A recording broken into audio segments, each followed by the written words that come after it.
Hello, I'm Morgan Peckma, Editor-in-Chief of City and State, and this is Last Look. Today, our guest is Frank Barry. He's the Director of Public Affairs for Mayor Bloomberg and the author of The Scandal of Reform, The Grand Failures of New York's Political Crusaders and the Death of Nonpartisanship. And he's also the author of an op-ed in the Daily News this week. Frank Barry, thank you so much for joining us. Thanks for having me. Happy to be here. So in your op-ed, you argue for nonpartisan elections, as you did in your book. What is the fundamental reason why New York City should move to nonpartisan elections? Well, one of the big issues that we have as a city is the lack of competition that we see on the ballot. When New Yorkers go to the polls on Tuesday, with the exception of the mayor's race, there's going to be very few competitive elections.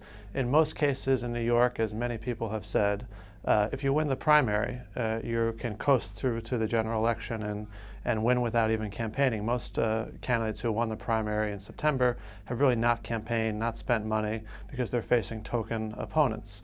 In some cases, not even a Republican opponent. The Republicans are contesting a little more than half of the city's council seats. They're not contesting the public advocate's race, second in line to mayor, not contesting Brooklyn Borough Hall.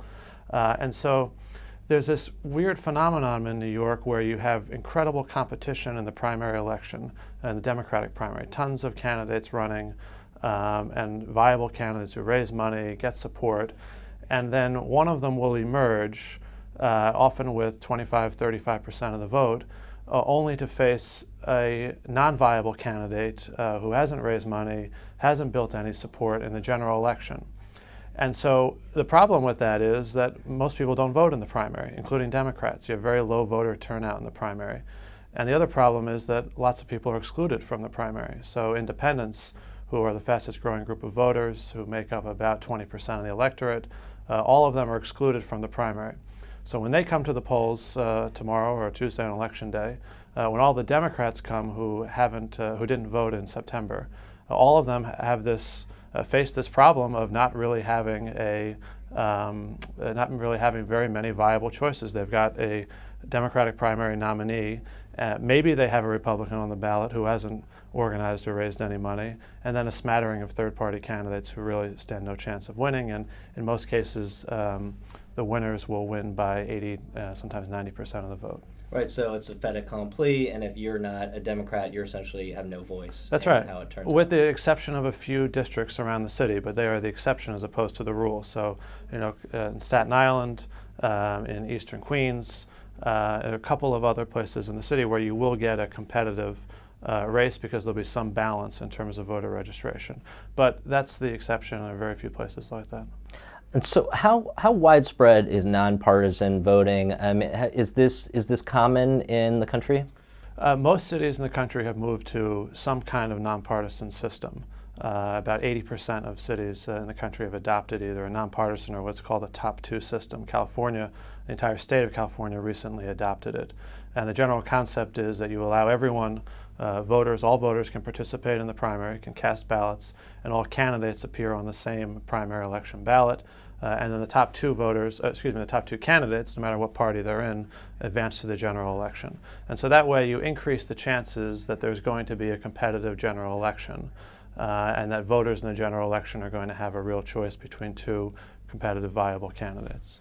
I mean, is the problem in New York City that the Republicans are not being given an adequate chance to contest the elections, or is it just that they have weak candidates? Well, you have to remember the Republican Party in the city has always been very weak, going back to its very earliest days.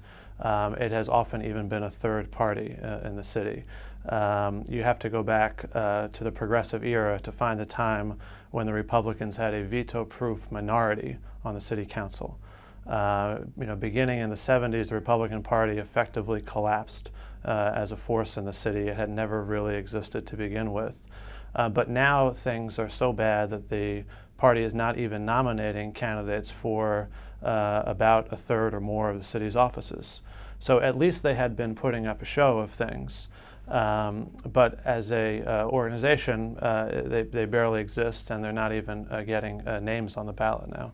I remember when Governor Schwarzenegger was pushing for that top two-tier system in California. There's some critics who said oh, this is just a way of trying to undermine the Democratic Party. And I imagine that those same arguments are made in New York. How do you respond to that? I mean, is this just a way of trying to undermine the Democrats? No, of course not. And I'm a Democrat, and that criticism is, I think, used when there aren't substantive criticisms against it. But the point of it is actually to empower Democrats and all voters and to give them more choices. Lots of Democrats are going to be left out in the cold when they go to the ballot tomorrow because if they didn't show up at the primary, they are left without any choices. I mentioned in the op-ed I wrote a case of a city council race where the winner of the Democratic primary received 26% of the vote. So that means that 3 out of 4 Democrats preferred another candidate. But when they go to the ballot, that one winner is going to be on the ballot and nobody else. Yes, there'll be a Republican there who hasn't raised any money, is not an actual threat to win.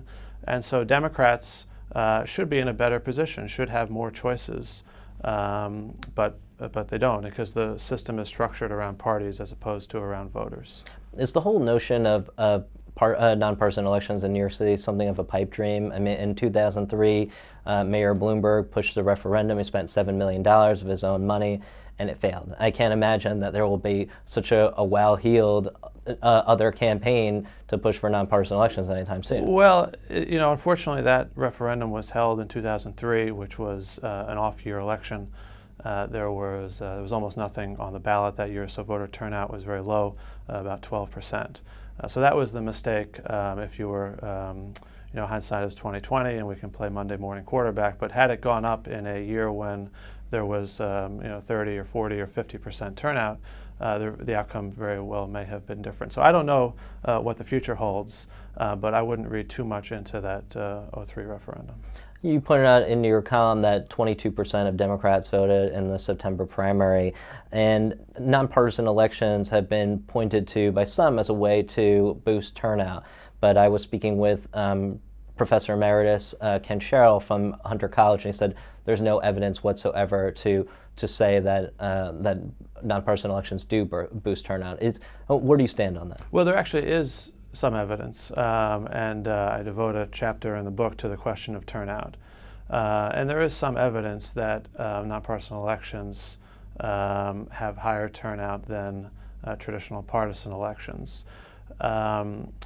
However, one way we know that it will for certain boost turnout is that by opening the primary to independents and others, you automatically allow some million voters to come into the system who right now are shut out. So, just look at the numbers. The math is obvious that turnout will increase in the primary election because you're allowing more people into the system. The number of voters who participate will increase.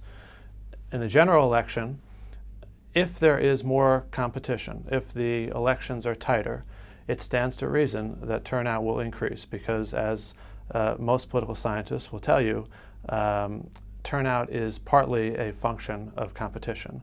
And so the closer the race, the more candidates campaign, the more they work to get people to the polls, the higher the voter turnout is. And we saw this a little bit in some places that made a switch from partisan to nonpartisan elections, Jacksonville, Florida, being one of the case studies that I cover in the book. Would you support open primaries as a means to that same end? I think that anything that opens up the process is good.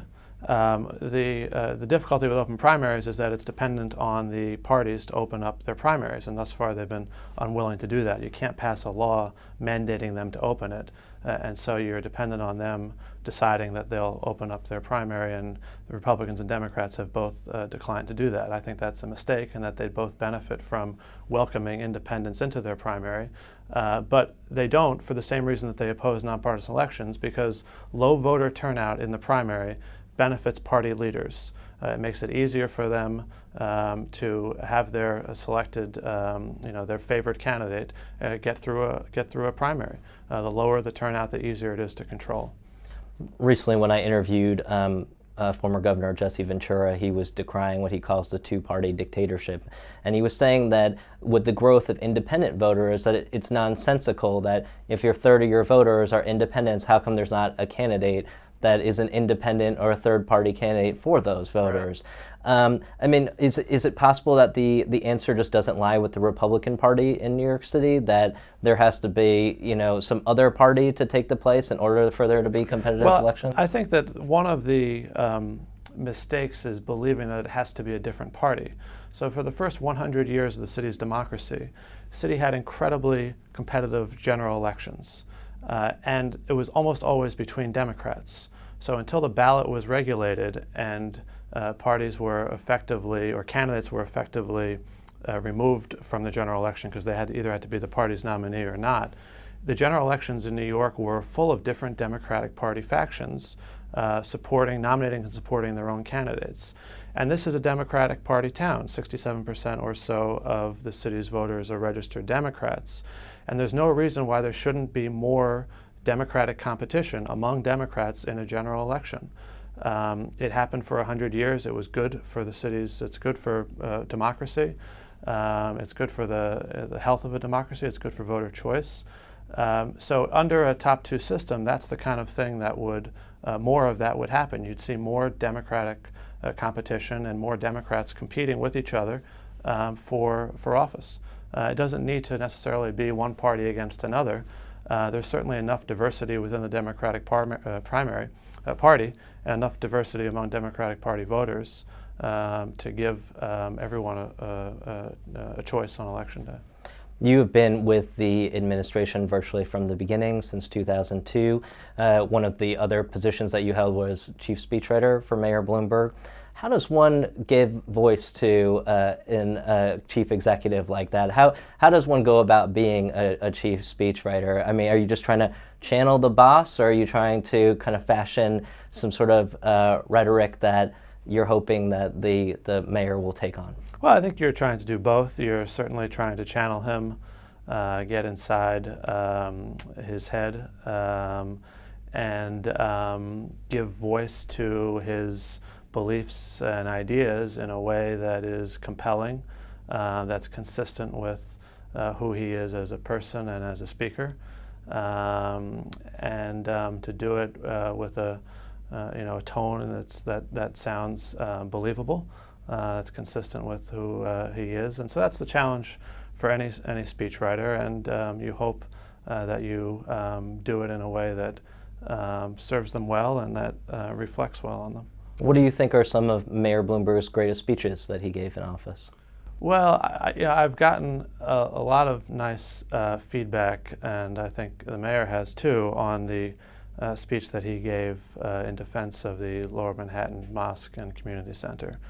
Speech he gave out on Governor's Island a few years ago, when that controversy over whether a mosque should be permitted to be built in Lower Manhattan was raging, and on the front page of the papers every day and on the national news, and there wasn't really anyone in the whole country who was standing up and defending the principle and the right that they had to build a mosque there. And the mayor did it, and hopefully, and I think did it quite eloquently, and he had certainly a strong hand in writing the speech. But that's one that I think everyone who was part of was proud to be part of. And do you have any post-mayoralty plans? You're going to be out of a job soon. Out of a job. I should know the exact day count, but I think it might be 58. But out of a job soon. I don't know what's next, but we'll figure it out in the... Do you think you'll be writing any more books? I hope so. I don't have anything in the works, and I said I would never write another one while I had this job because it was a killer. But maybe after January 1, I'll look at something. Well, I hope that our viewers will read your book, The Scandal of Reform, a book I enjoyed very much. I've had the pleasure of speaking with you about before. And Frank Barry, thank you so much for joining us. Thanks for having me. Appreciate it. And that's it for this episode of Last Look. For more episodes, please join us on the web at cityandstateny.com.